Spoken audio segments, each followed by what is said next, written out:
Hello, everybody, and welcome to this week's episode of Mouse Minds. We are here live for you on YouTube, and I am also testing a Facebook live stream, which is currently on my Facebook page. I don't know who will see it, but it's there. I'm just testing the waters to see what services I can get working for live streaming. So we're doing two tonight, Facebook and YouTube. We are live on both. Of course, as always, you can join us every Tuesday night at 8:30. We live stream on YouTube on the Disney and Beyond channel, and of course, we'll be testing other platforms as we go on. And of course, I am joined this week by Michael and Luella. Hey guys. Good evening. Hello. And I hope the volume on the music is not too loud. In my ear, it's blasting, but I think what you guys are hearing is probably a lot different than what I'm hearing. It's just that soft background music that we need. So that's all I'm hearing from here. I don't know how it is on the West Coast, but that's how it is. Perfect. Well, Michael came up with an interesting topic for this week's show. I thought we would kick around and just kind of get everybody's opinions on. And this week we wanted to look at IPs that we'll go two routes with this. Maybe are underutilized in the parks, and IPs that we don't have in the parks that we wish were in the parks. We got some interesting news. There were some interesting things floating around this week about potential things coming to Animal Kingdom. Some new IPs coming to those areas, and of course, we are getting a new Encanto show at Epcot in the new I can't think of the name of the Communicore Hall. But we have that to look forward to, and we're also getting Encanto, Maribel, and some other new characters are coming. Are kind of changing the characters out at 1900 Park Fair at the Grand Floridian. So we're getting some new characters there as well. That was just announced, I believe, today when they reopen that buffet. So we'll have new characters there as well. So speaking of IPs or the intellectual properties, whatever movies, whatever you guys think that you would want to see in the parks that is not in the parks, or is underutilized, and then we could also talk about maybe some of the IPs that we do like in the parks, the utilization of those IPs in the parks. So, Michael, I'll kick it off with you. What are some of your misses that we don't have in the park? Yeah, so I was thinking about it, and I'm going between. So once you start an attraction, that's fairly permanent. So I guess what Disney does, unless I'm missing it, you start off with some meet and greets because that's the cheapest way to introduce something, because you can't go all in on a movie that's not proven. Might have done well. Does it have legs? Does it have staying power? You build a Wish attraction, and then 5 years from now, nobody remembers what Wish is. So I guess you start off with the meet and greet. You have a Tiana meet and greet. It does well. Movie's still around. Great. Now we can go and spend money on an attraction and fit it into the parks. So to me, that's what made sense. So do you have to go far enough back to find a film that is not yet represented in the park? What is too far back to try to put something in? Would Tron Light Cycle Run have worked if there were no follow-up Tron films? And would that ride stand on its own without having that Tron connection? So that's another thing I was trying to figure out. Like, how far back do you have to go to put in something? Or how far is far enough back to say, okay, this is tested, this has legs, this is stuck around. Now we can go put this in the parks. Because a lot of the films right now, some of them, like Robin Hood, could you do a dark ride? Do they need more dark rides? Does that mean taking something out? I don't know if we want to go pulling things out. Is there enough room?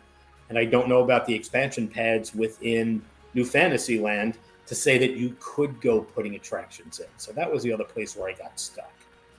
Would they work, or do we have to look outside the Magic Kingdom to put these in? Because that's where you have more room at the moment until they start that major expansion behind Frontierland.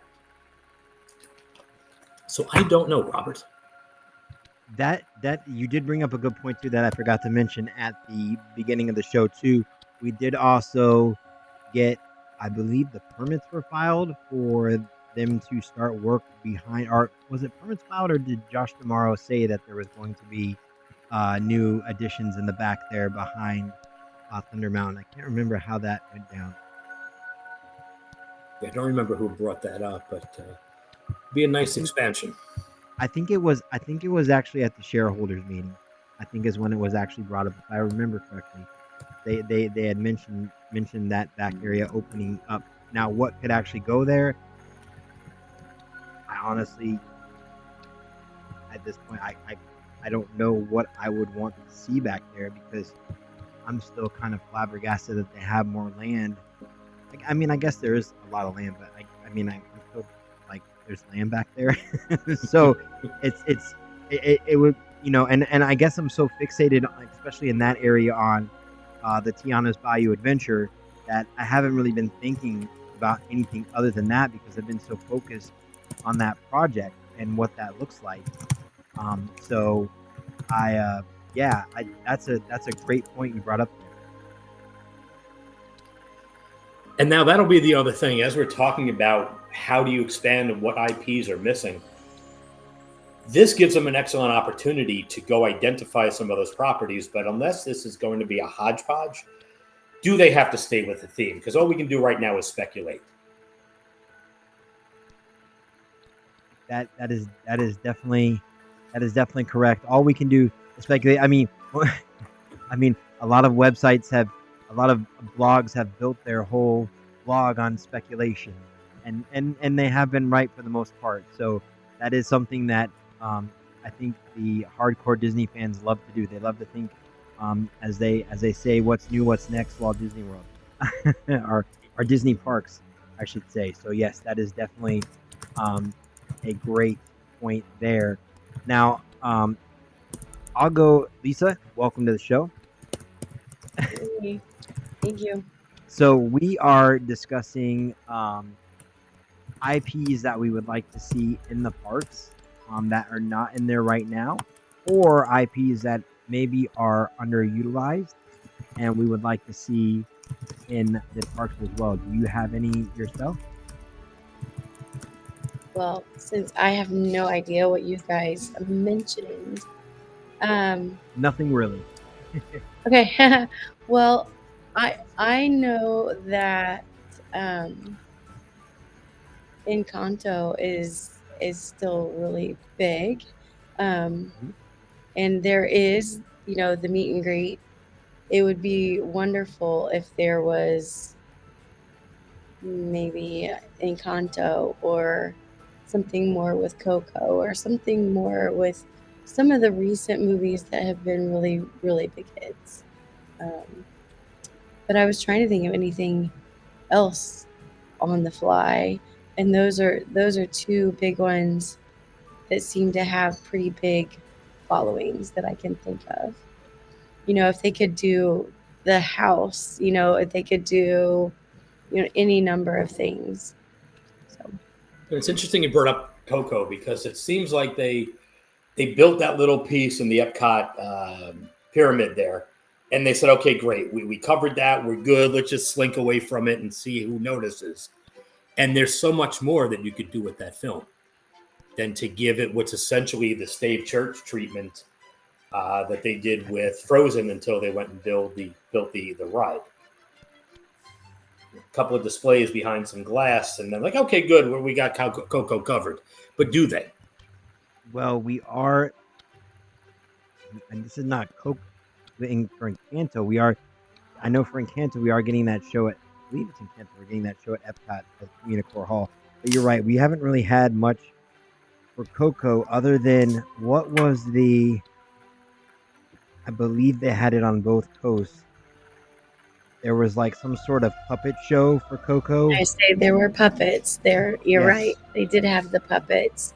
And there are some pieces of those movies in different shows around. But even something bigger. If I had to pick something right off the top of my head, I would say those. But then too, there's little. Um, oh my goodness, what's the emotions movie? Um, Inside Out. Inside Inside Out, Out. and the next one coming out. There's just really a lot of things in the recent years that they can probably come up with. Yeah. So yeah, there's a lot of and we but honestly we've seen a lot of great things come out this past year. I mean, we saw Zootopia open, which looks absolutely incredible. I cannot wait to explore Zootopia. That just looks so great over there. Even though I believe it's only one ride over there, but it still looks just fantastic. And then of It course, looks amazing, for and sure. then, and then of course we have the Frozen Land as well, which looks amazing too. The amazing coaster that goes through there looks fantastic. So there's a lot to look forward to that's already out. I just Michael brought up a good point too. How far is too far back before you consider something to be put in the parks? Like like you said, your example, with Tron, if the new Tron movies had not come out, would Tron have been a viable addition to the parks? And I'm gonna have to say that it wouldn't because it's such an old movie. I don't think it really was on. I mean, it was on a lot of people's radars. I know people that celebrated that film, that loved that film, that had the arcade machines in their house. I wish I had the arcade machine in my house. It's awesome. But Right. there's not it wasn't as popular as it was when the new movies came out, and even to this day, like I don't think that I mean, although the light cycle run is cool, I don't think a lot of the younger generation, I don't know how much they've experienced Tron and all the Tron movies, or Tron Legacy things. I mean, of course, the first one they probably have not seen, but I don't know how many of them. I wonder how many of them actually have seen the Tron Legacy movies and things like that. I don't know. What's nice about I the would say that Tron ride is you don't need the backstory to be able to go on and enjoy That's true. it. It just looks cool regardless. yeah, I was gonna say if Exactly. the attraction is good, I think it could sell itself. And for those that have nostalgia, then that's a plus. But if you don't have the nostalgia, the ride is still cool, and it may lead you to watch the movie. So it could be good either That's way. that's very true. That's what a lot of people said when they built Galaxy's Edge. That was one of the main things is that it would get people back into Star Wars, which it did. It got people involved in that whole series and the different worlds of Star Wars, and I think one of the things that Disney does really well now, especially with Imagineering, is putting you in those worlds. I think it. I mean, I know we've always kind of had attractions and they've kind of put you into those worlds, but we've never had. I shouldn't say never. We've always had like Fantasyland things like that, but I think that there's a different level when you look at something like a Toy Story Land or something like that, where you're actually like kind of inside the movie itself versus say a Fantasyland where you have Peter Pan, you have Small World, you have a bunch of attractions in one spot. There's a difference between having a whole land based on a movie, and I think that for me personally kind of set off a new level for Disney um, with their IPs.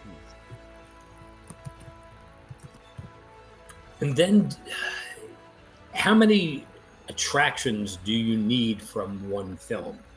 And I know it's gone now. I don't know what their plans are, but to have there's a Frozen ride, and then you have the Frozen show, and you had the Little Mermaid ride, and then you had the Little Mermaid show. Right? We don't have a Beauty and the Beast ride here in the States. They have one overseas. From what I've seen, is amazing. But then we have the stage show that to me has always been hit or miss as far as the oversized costumes with the regular sized people.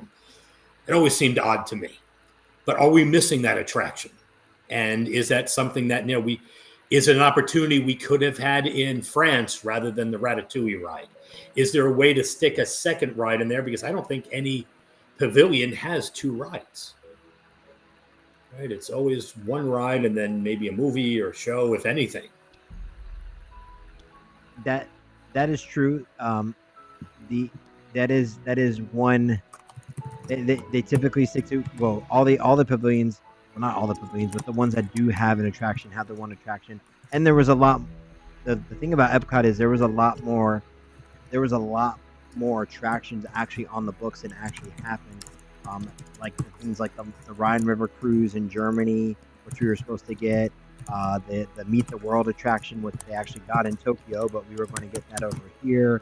So there was a lot of attractions that never made the cut mustard and made it into Epcot. It just got chopped up. They didn't make it into Epcot, but that is a good point. Now, speaking of Epcot, one of the things that I am thoroughly sad that we missed out on. Well, I don't know if it's been officially canceled yet, but I'm pretty sure it has. Is the Mary Poppins attraction that we were supposed to get in the back of the UK Pavilion? That was basically announced. It wasn't like officially announced, but they basically hinted even in the Epcot presentation when they had that little 3D model in I can't think of the name of the place now. But they had the 3D model in there. Announced at D23. It was blue skied. It was cheered. So they announced it and silently pulled it away. And I think, which is why the next D23, they didn't make any official announcements. They just said, "What if?" And we're gauging the cheering. And that way they wouldn't get stuck in like, "Hey, you said this attraction was coming. What happened?" So I think they're going to hold back on making official announcements because until it's here, it's not here. It's a great point because you can promise everybody everything. And I remember in Epcot when they had that, when they were working on all the new areas, the pavilions and the neighborhoods and all the other silliness that they're building. And they had all these things that they were set. I mean, these things were displayed and they were showing them on the screen. Yeah. And I think only half of them actually came to light.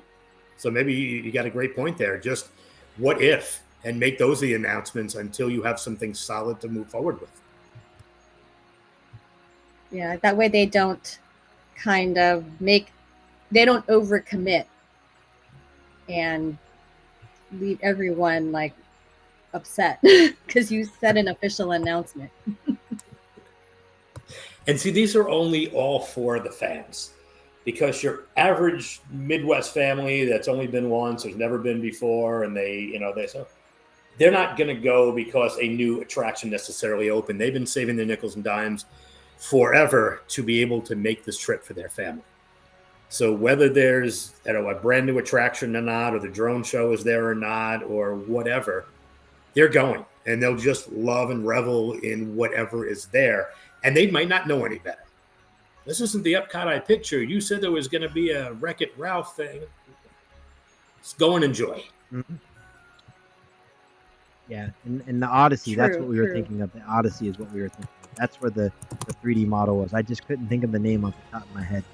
I'm still fried from being sick last week. But yes, so that is a great point because Disney fans will hold Disney to the fire and say, where is this? Where is this? Where is this? Where is this? And not only that, there will be 20 years from now, there'll be about 10 to 15 more YouTube videos on attractions that we never got. And of course, those will show up in there too. So anything that Disney announces, people hold to the fire.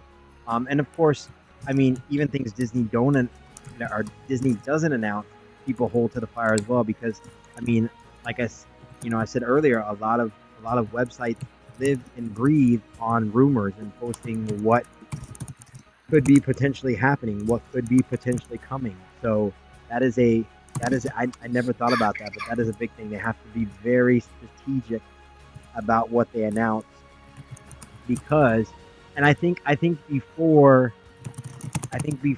when they made all those announcements for Epcot, I think Disney was at a place where they weren't even thinking about, that a global pandemic could affect business. Because let's be real, I mean, a lot of those things were kind of cut back. I mean, a lot of it had to do with the pandemic. I mean, timelines were pushed back. Everything that I'm sure that I mean, maybe that's not the only reason, but I'm sure it played a big part in that. So I'm sure when they were announcing all these things, they really, this was the set standard. This is what was going to happen. But they had to make they did. But speaking on what we and I'll get off this tangent. But speaking on what we were promised and what we actually got, I still think that we got some pretty amazing stuff at Epcot. And as more stuff opens, especially with Communicore Hall opening soon and all the design work that we've seen so far at that, and then in the new seating areas and things like that, I still think that we got a pretty solid upgrade at Epcot. Yeah, there's so much we can do, and even then, and I don't want to go stealing anything from Disneyland, but I'm like, what is it out there that we could probably borrow, not actually physically move, like they started shuffling all the rides around and the anniversary, but is there something awesome out there? Luell, what's your favorite ride out west that you think should be brought out to another park so that folks out here could enjoy it too? Well, I do like that there's different rides, so it gives me reason to to visit because I can't wait to ride Tron. But I think that people love Cars Land and people love Radiator Springs, and it's a very stylized test track. I love test track, but to add theming to it, and you were talking about IPs and immersive. You have your Frozen ride at Epcot, but a Frozen land is something else. So when you walk into Cars Land, still remember that feeling where I really felt like I was in the cartoon. And I think, kudos to Disney. I think the birth of the immersive lands is because, I could be wrong, but I think is Harry Potter at Universal upped the game of everything. Agreed 100%. And I love going to like Pixar land at Disneyland at Disney California and riding the Inside Out ride. But if there was an Inside Out land, a whole land encompassing an IP. And I'll be honest, I'm not a big Cars fan. I didn't really care so much about the movie, but I love that land. So sometimes I think you don't necessarily, if the attractions are good and they do a good job and they wholeheartedly put their heart in, let the Imagineers do what they were meant to do and don't hold them back, you can, magic can really happen. And I think that's a great land that could go to Walt Disney World. You know what? I almost don't want it to, because I want that to be something special that I need to get on a plane for and go out to California to experience. Yeah, that's part of the reasons. Like, well, I love Tron, but believe me, I want to go there and ride Tron, And then somebody was saying, oh, Test Track, now's our chance to build Radiator Springs. But you don't plop that in the middle of Epcot. Yeah. And you don't just build Radiator Springs racers for the sake of having Radiator Springs racers. That needs to be in that immersive land. In an immersive land. Like, to convert Test Track would be, I think, not a good idea for Test Track, which is awesome. And then just for the land itself at Epcot, just won't fit. Two things on that. Number one, when Epcot does character-based attractions or IP-based attractions, like they did with Ratatouille, I think they do a really well job because they put Ratatouille in the back there. It's there. You can see all this signage and stuff like that, but it still fits in the theming of France. It still fits into that theming. So yes, the attraction is there, but it's not, it's not just all about Ratatouille. And number two, I agree with Michael. Cars Land, I want to have a reason to go out to California. I hope that they don't do that over here. If what the rumors are saying is true about it being tied more to its original roots, which is the World of Motion attraction, I have been screaming this for years. because if you actually look at the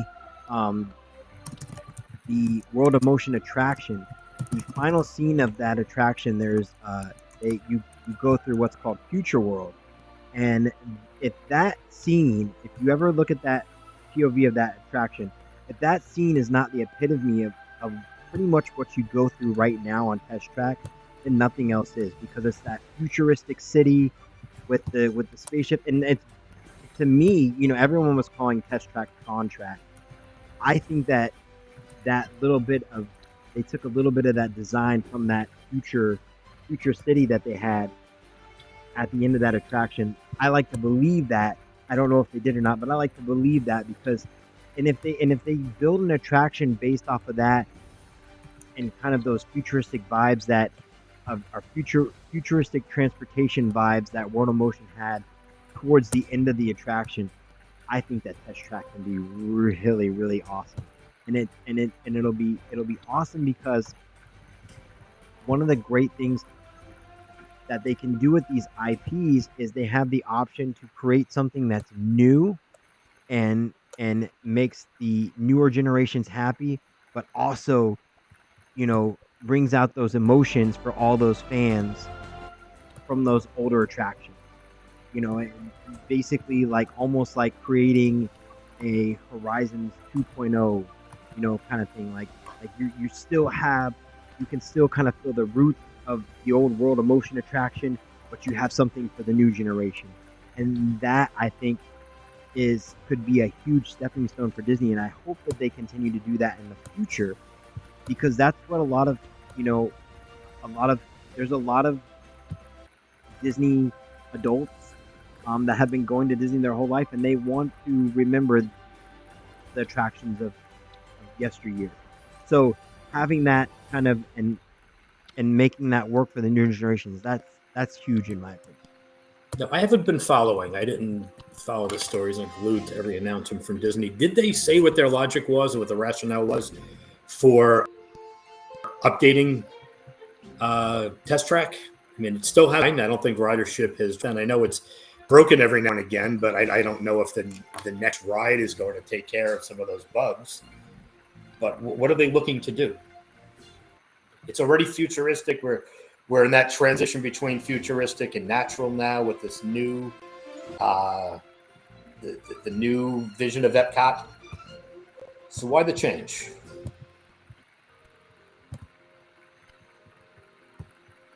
If I remember correctly, and I could be wrong,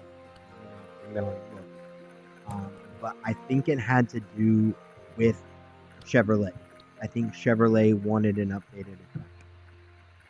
That's if I remember correctly. I think that's what it was. I think it was just, they just felt it was time. I mean, it feels like the new Test Track hasn't been there that long. But right.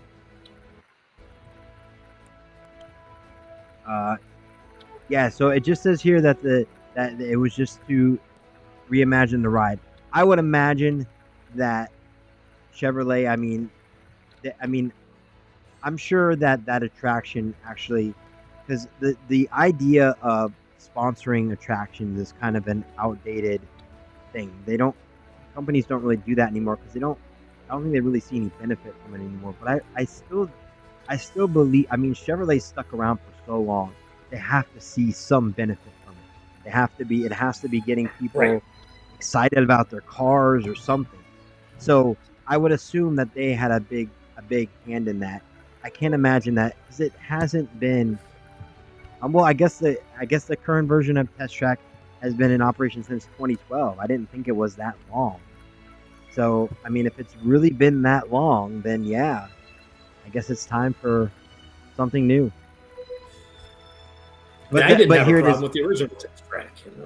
But here it is right here. So Chevrolet just signed a new sponsorship agreement for the attraction. So there it is right there. So when they sign a new sponsorship agreement, new money gets put into the attraction. There's your refurbishment. Those sponsorships are not cheap.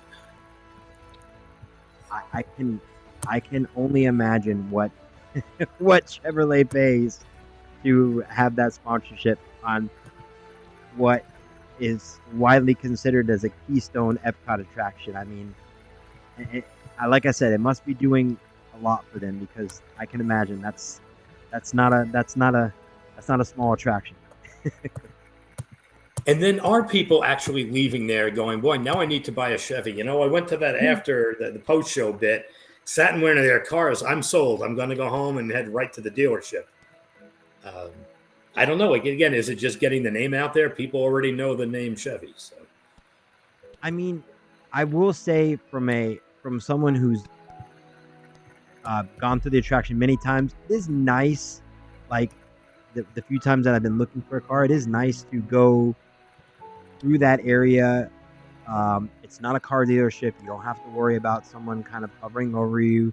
You can kind of check out the cars, open the doors, kick the tires, as they say, kind of look at what's out there and just get an idea without like having to go through the process of being at a car dealership. So I can understand why that would be beneficial, just for people to see the cars and to see what's out there. Now, does that make them want to purchase it?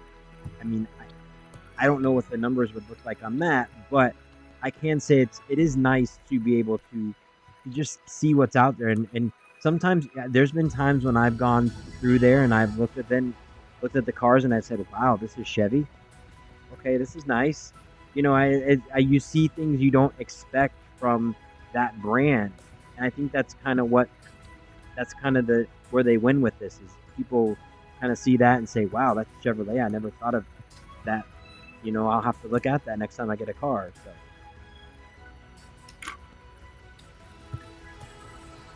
I think it also adds like some type of subliminal advertising, because when you go out, you recognize it. It starts very young with your kids. They're going to recognize it. So there's a reason why they would pay the big bucks to have their symbol or name associated with something Disney. And when you really think about it on the subconscious level, that attraction really does a good job of that, because when you look at how you create your vehicle and you have the 4 different elements, the power and the energy and all these things, now you have, I never thought of it this way, but you have younger generations sitting on there seeing all these different levels and seeing all these things about the cars, and when they think of Chevy, they're going to think of power and energy efficient and all these different things because of this attraction, because of something they saw, or the little game where you drive the car after you leave the ride. So things like that do matter. I never thought of it that way. That is actually a very good point, just to have that constantly, and not only that, but you're setting yourself up for future sales, because now you're creating memories that people will have forever. So when they're older, they'll associate good times with Chevrolet because they're a test track in Chevrolet. So that's actually a really good point that I never thought of. So speaking of IPs, I think one that it's kind of been in the parks, but I think it's been highly underutilized, and I think they could have gone pretty far with this, is Wreck-It Ralph. I think Wreck-It Ralph was enough of a hit in the movies to be its own attraction. I know we had the Wreck-It Ralph, the Fix-It Felix arcade machine, which if you go to any arcade in Central Florida, you'll probably see one of those machines there, because they bought them all from Disney Quest when it closed. But I do feel like there could have been a some sort of Wreck-It Ralph attraction in the parks, and especially with them making the sequel, which was where Ralph Breaks the Internet. I think that they could have had a lot of options to go that route and kind of maybe have some attraction where you yourself kind of drive through the internet, like Ralph did in the movie. So I think that could have been something that was absolutely amazing. And I think that, out of all the Disney IPs, I think Disney does a really good job. It's very hard for me to come up with something that I think that Disney has not covered. but that's really the only one that I can think of that they really haven't done a lot for, and I think they could because, I mean, that was a very popular movie. Now, is it past its time? I mean, I don't know. I think people still watch Wreck-It Ralph, but I think it would be cool to see some sort of Wreck-It Ralph attraction. And see, to me, the first Wreck-It Ralph was had a little more legs and staying power to it than the second one did. I think they tried to go too contemporary with the second one to the point where it was just in your face. They just hitting you over the head with, okay, here's the internet and pop up. We get it. We've seen it. We know it. Don't know if I need a whole film about it. And I think for that reason, that's one that might not stick around. Whereas the first one, I don't even think I remember many of the characters from the second film as opposed to the first film. A little more forgettable to me, I think. Maybe I wasn't the target audience, but I don't know. I just don't see the second one as being as relevant to me as the first one, maybe. I kind of agree with you. I felt that they had made Ralph a little bit more, just a little bit more obsessive, and I wasn't a big fan of that. But, when you have an IP that everybody loves and people love, Wreck-It Ralph, I think it all comes down to story, and maybe that's what they envision to be the next step for Ralph. But if you just look at the first movie and do some attraction, I mean, I can see that. That's a fun.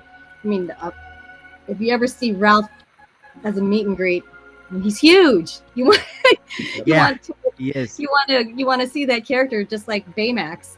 I was going to say, yep, the same. Yeah, but maybe instead of an attraction, I mean, what they did at Disney California is they built San Francisco. They had a meet and greet Baymax, so maybe that would be more in line of what you can accomplish. If they don't want to go straight with a ride. Right. Well, Vanellope's in Epcot. What was it? Mickey Not So Scary.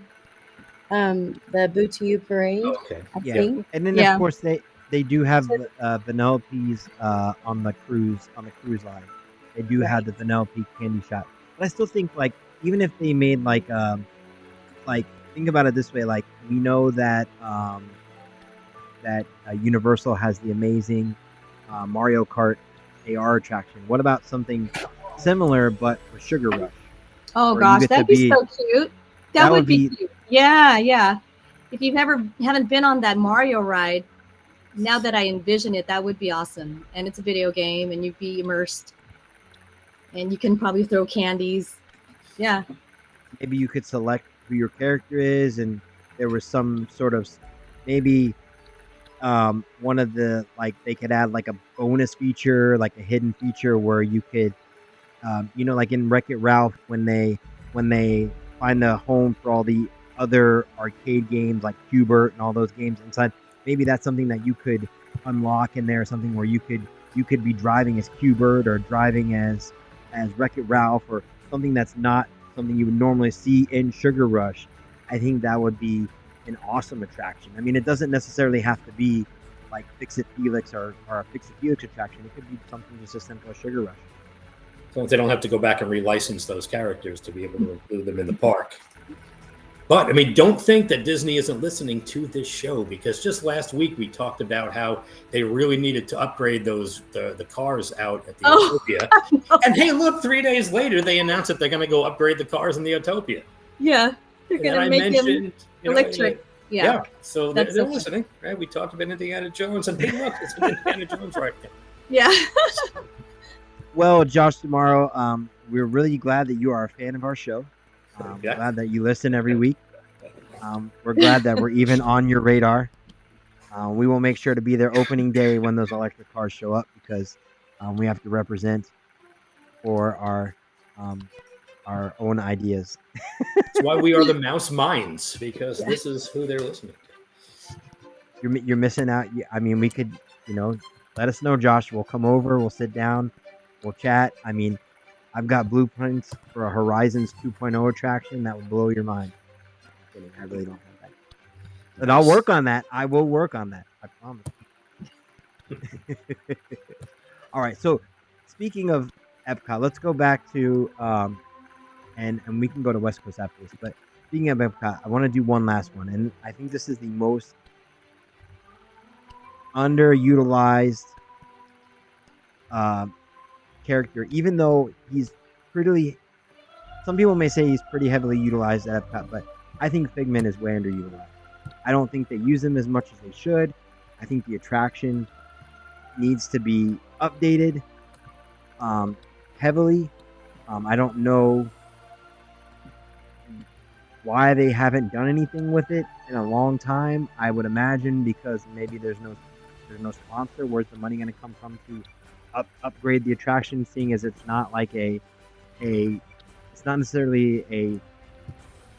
There's no like really any Disney. I mean, there are like educational films with Figment, but there's nothing like not like a main like Figment movie or anything like that. So I guess I can kind of understand why they haven't done anything, but I really still feel like he's highly underutilized because everyone associates Figment with Epcot. And if there was a new Figment attraction, I think that it would just be incredible, and it would be the lines would be out the door every day. And I'm not saying that as an Epcot fanboy. I'm saying that as someone who really has thought about this, and I think that it would be a great attraction. Now, you can agree with me or not, but I still think that Figment needs some love at Epcot. I think people would enjoy it. I think what they're doing with Figment is they're putting it on merchandise. They like the popcorn bucket, or for example, they have a new lug bag coming out with Figment, and it's adorable. And so maybe they're gauging still the popularity of this character. And I understand the ride, but it's kind of an endearing ride. So you know how you can't the the person who complains about Disney the most is the Disney fan. I mean, I could just see it, like change it, and then like people are like, "Why are you changing it?" You know. So it's kind of this tough type of thing. But the character itself, I know when they had the meet and greet, like briefly, it's so popular. So maybe that's just what they will do with the character. Is bring the dream I definitely understand your point, and I can't imagine what it's like to be an Imagineer and have to come up with some of these designs because you have to create something that appeals not only to the Disney fans but the masses too. To get the people that maybe have not been to a Disney park into the parks, and you can't just create attractions that appease the fans that were already going to come probably anyways. So I completely get that. And of course, you have to work within budgets too and things like that. So there's a lot to weigh when it comes to that. But I still feel like Figment is such a lovable character that even if you've never been to Epcot, you see him once and he just invokes feelings. Like people just get happy around Figment. Like, he's just he's a purple little dragon that flies around and makes everyone happy. So I don't know, but I can kind of see both sides there too. All right, so does anybody have any other IPs that they would like to see in the parks? Or let's go this route. Let's go what now we know that you love Cars Land, Luella, which I totally agree with you. When it gets dark at Cars Land and the lights kick on, that is one of the greatest things ever. And also Flo's has the best breakfast tamales you will ever eat. So I can totally agree with you there. But is there any other land, you guys, that you like or IPs that you think are Disney is knocking it out of? And I think we also have to consider the audiences. Do we need more rides for children? Do you know our families? Do we need more for the bigger people? Who are you missing? I keep going back to their idea of, we're going to build a whole princess land, and everybody pretty much dumped on that one and said, no good, let's not do that. And fortunately, Disney listened. There was a time when like princesses were the way to go as far as they saw, but I think they realized that there's a bigger audience out there than strictly princess fans. Well, that, and I think too that at least growing up from a local's perspective, growing up in the area, there's always been this kind of like notion where like, and I hear it all the time talking to people, where Disney is for kids and Universal is for adults. That's always been kind of the thing. Like, people always think of Universal as an adult park, and while I agree they do have more thrilling roller coasters than Disney, I don't think that I think that Disney has done a really good job, especially with stuff like Guardians of the Galaxy, which is an amazing attraction, catering to those who not only uh, want to come to Disney, but are looking for something more thrilling that they wouldn't normally get from Disney. And I think the last few attractions that we've gotten, they've really stepped up their game when it comes to doing those more thrilling attractions that I never really thought that Disney would do. I didn't think that we would get a a Tron roller coaster at Magic Kingdom. That was not if you would ask me 10, 15 years ago, I would have said you're crazy. There'll never be anything more thrilling than Thunder Mountain. And look at where we are now. So they're doing a really good job with increasing the thrill level on a lot of their attractions, even in California as well. I would still love to see more, always more coasters, always more coasters. I think that's part of what draws my teenagers to Universal now are, several roller coasters that have good theming at Universal. So I think it would be great if there was some more um, late teen adult um, theming.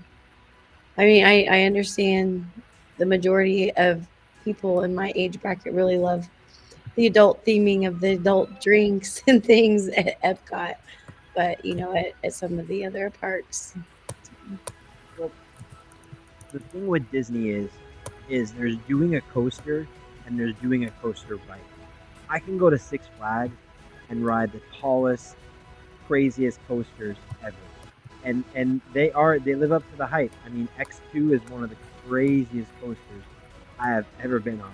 Like I my soul left my body when I rode that thing. It is intense. That sounds really good. It was intense. I mean, you're sitting on like a wing and you're flipping upside down while you're doing all these. It's crazy. But what Disney does better is it's all about that immersiveness, keeping you immersed in there. It's not just a really high coaster where you go really high and you're staring at the parking lot. It's keeping you inside. Like even with Guardians, it's indoors for a reason. To be able to do all that amazing stuff and to do all those amazing heights, they kind of have to keep you indoors so you're not like looking at the parking lot as you're climbing the lift hill, or like Tron, the way they built that whole complex around, um, the coaster itself, the coaster track itself. I, you know, one of the things that I always think about when I'm riding the Seven Dwarfs Mine Train on the Magic Kingdom is when you get to the top of that lift hill there, and you kind of get out over the edge. As high as you are up there, you still all you see is like Magic Kingdom. You don't see anything else, and that's a big reason why, um, even though Disney may not have a lot of um, more thrilling high speed roller coaster attractions, I think they do it much better because if I want to do that, I'll pay half the price and go to SeaWorld or Busch Gardens. If I want theming, that's why I go to Disney for. I go to Disney, I go and Universal.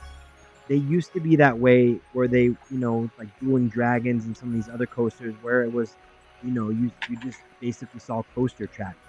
Now with Harry Potter and Hagrid's and then the Velocicoaster and some of these other coasters that they've done, they've really stepped up their game when it comes to actually theming the coasters and what you actually see while you're on the attraction. And they're understanding, not that they didn't understand before, but they're really focusing on what you see as you ride the ride and really immersing you in that story, which is, in my opinion, what I want more than just something that shoots me 250 feet in the air and then drops me down and that's it. I mean, I can get that anyway.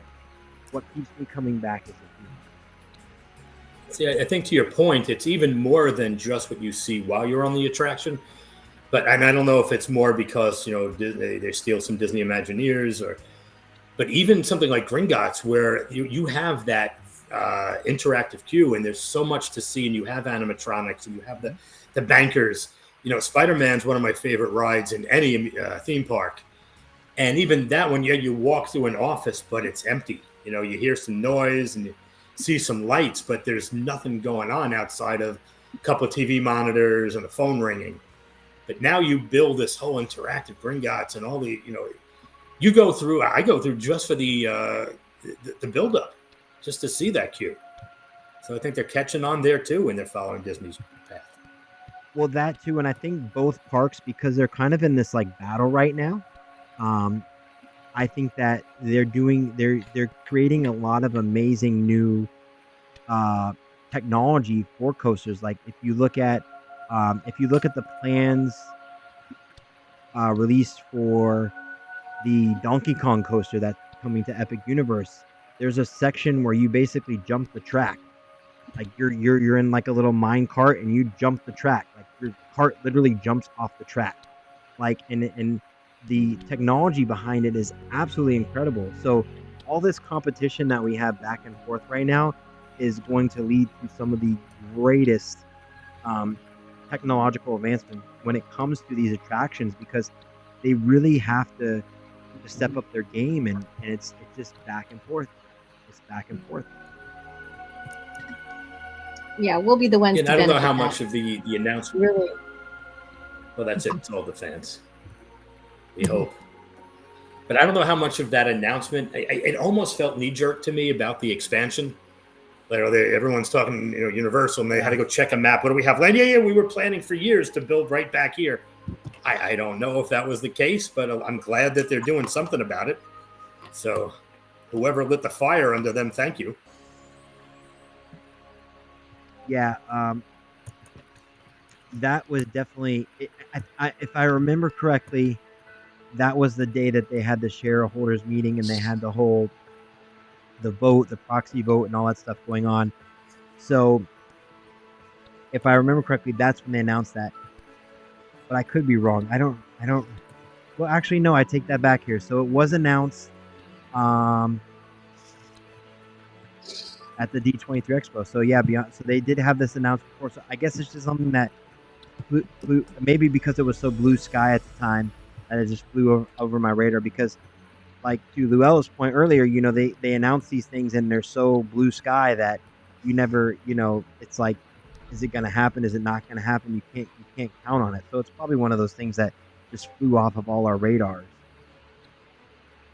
And then they just re-announce it again and say, hey, look, we still have this on the book. We're going to do this behind Big Thunder Mountain. So, but it'll be interesting to see what. And by the time we see anything back there, it's going to take years.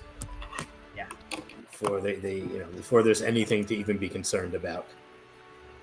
Unfortunately. And what's funny is I don't know about the rest of you guys, but I used to kind of fault Disney for that.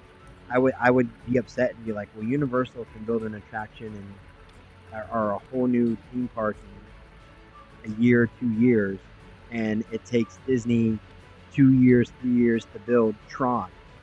And I used to fault Disney for that and be like, why? Why does it take so long? But then when you really look at the quality of the attractions that they're putting out, you look at Tron and how beautiful it is inside there. It's worth the wait. It's worth the wait.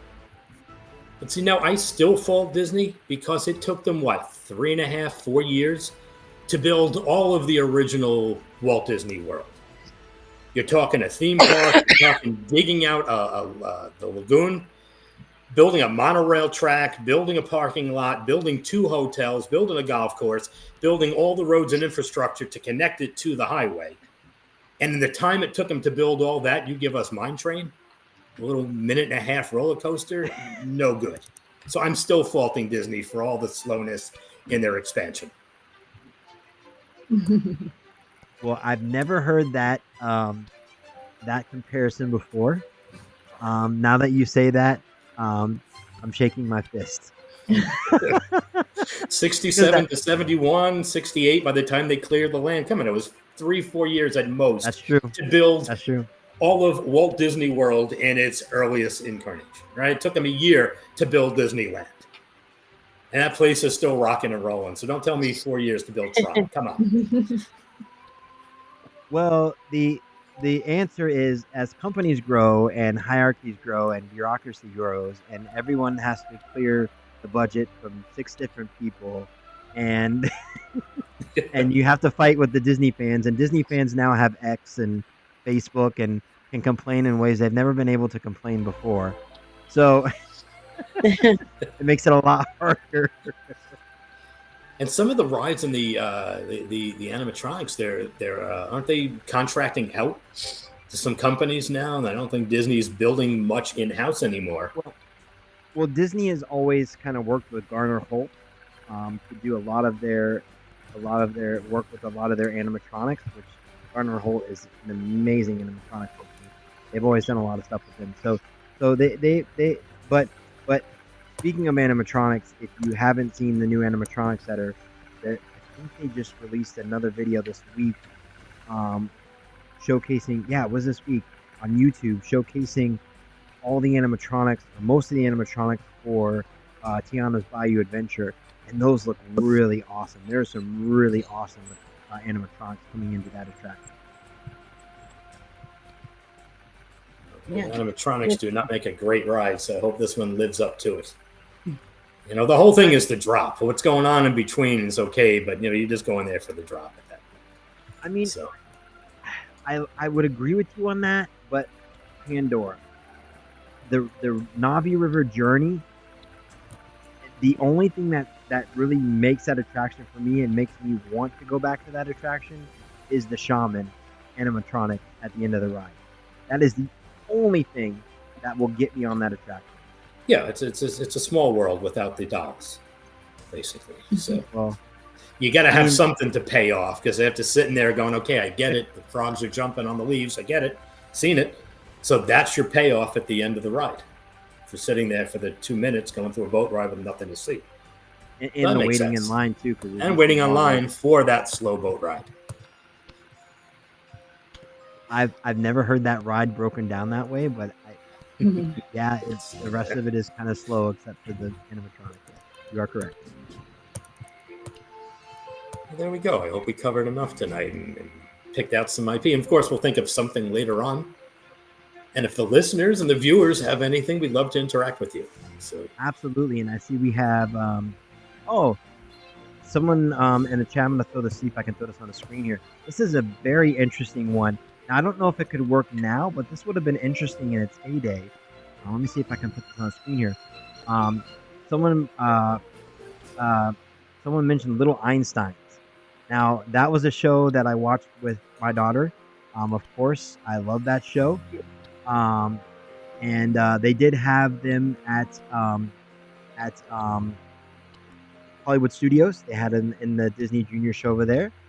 That is one that potentially in its heyday could have been a very interesting attraction, maybe some sort of journey where you're fighting Big Jet or whatever that could be. But that was a fun show. I'm just gonna leave it at that. That was a fun show. The whole storyline with Big Jet and the solving the clues, that could have been a fun attraction, I think. And what I like a lot about that front area outside the launch bay is that you can rotate out the characters, and who's ever popular and is going to get the kids to go, oh, I've got to go see some. That's where you do it, you know. So if Little Einsteins, if they brought the show back, it's another opportunity. That area, they're going to need to do something with the Little Mermaid area.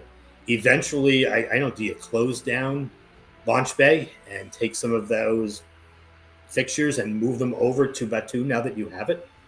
And you have a whole area that you can open up and make it a whole Disney Junior, Disney Channel, Disney whatever, just geared for the little ones.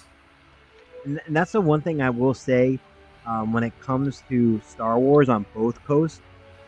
I mean, I get why it's fragmented.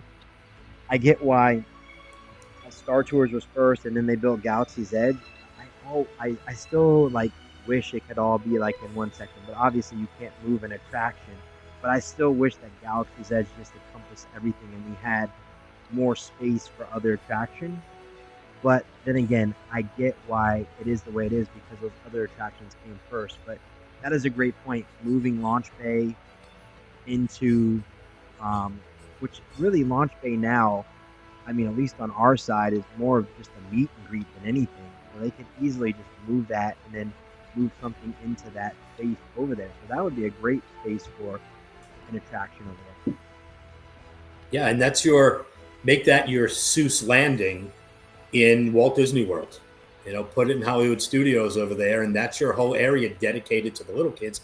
Plus, you're keeping the little kids out of my way. Put them over there in the corner, and they won't be in line in front of me, kicking me and stepping on me and throwing things at me. Put them where I won't have to see them, and that'll be perfect.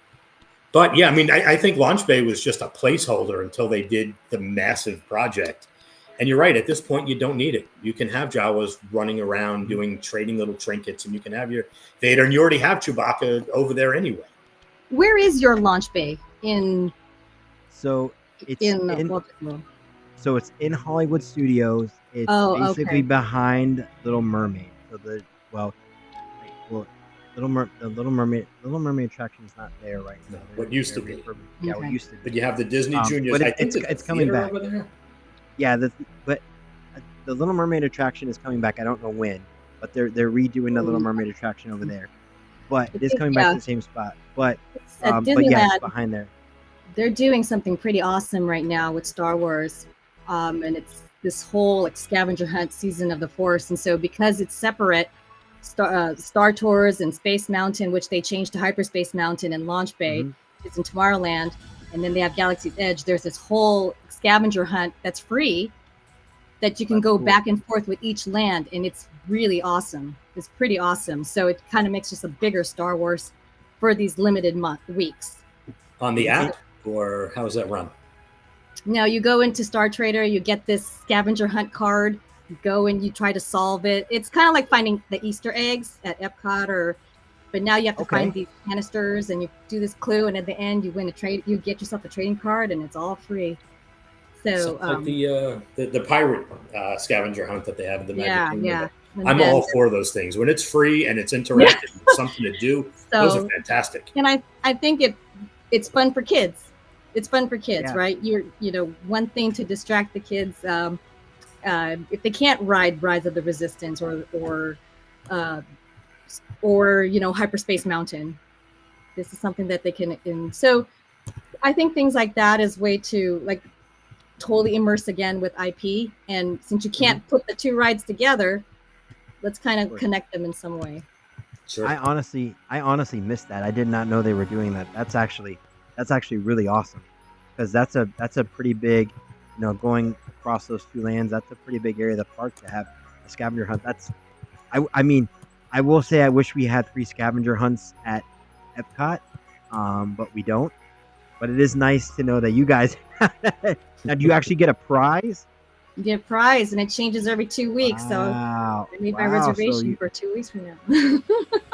Oh, that's awesome. No, but that's at least they can do certain like this. Like, if you can't make a ride, let's make an interactive thing. I know my kids love these scavenger hunts, and if it's free, like you said, and I get a real prize at the end, that people are probably going to sell on eBay, but I'm going to keep mine. Well, the problem with our scavenger hunts is the prizes that you get are pretty lousy. I mean, you pay $12, I think, or $10 or $12 to do the scavenger hunt here. I can't remember the last one I did. I think it was Festival of the Arts. And by the time you get it done, they give you a prize, and it's like a leftover or something that they couldn't sell. Oh. And they just give it to you. It's like something that was going to go to the Character Warehouse outlet, but they just give it to you as a prize. And I'm like, okay, I appreciate it, but couldn't you have at least made the prize something I want? But I think a lot of people, at Walt Disney World, it's different in California, because at Walt Disney World, people just do things just to do things because they're here. And if there's a price involved and it's $12, they're probably just going to do it because it's here and they can get away with that here. When you have a park like Disneyland, which is more so locals, things like that draw them into the park, and especially having that change out every 2 weeks, that's even more awesome because it gives them a reason to go back every 2 weeks. So that's pretty cool, actually. That's pretty smart. Absolutely. All right. So, did anybody have any last thoughts before we close out this week's episode? Not until my head hits the pillow tonight, and I'll come up with 5 ideas I should have brought up tonight. Just And don't writing worry, down. Josh. We'll get.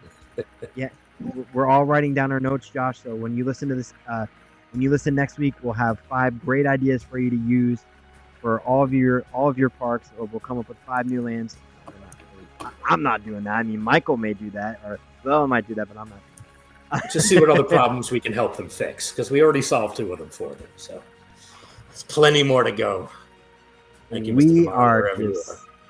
We really just think we are the greatest thing since sliced bread, and that is fantastic. We are the All mouse right, hunters.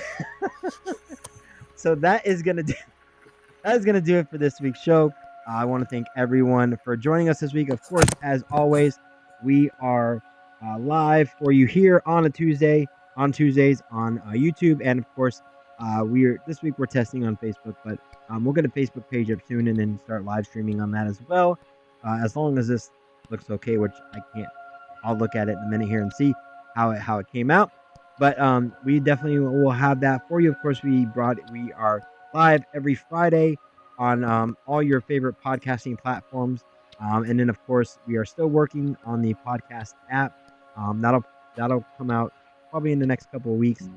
It'll first start out with probably just having the podcast in there, and then we will add more features. Of course, the attraction answers AI bot will be part of that at some point in the near future, but getting the podcast out there so you guys have a direct way in either app store to listen to our podcast and have an app for our podcast is something I wanted to get out there for you guys, so we will get that done quickly. But that being said, unless there's anything else that you guys want to add, I think that's going to do it for this week's show. Thank you. Oh, and also comment and let us know too if you like. I've created a new intro and outro for the show, so let us know if you like that. And yeah, if there was nothing else, that's it. Until next week. Bye, everybody. Good night, everyone. Bye.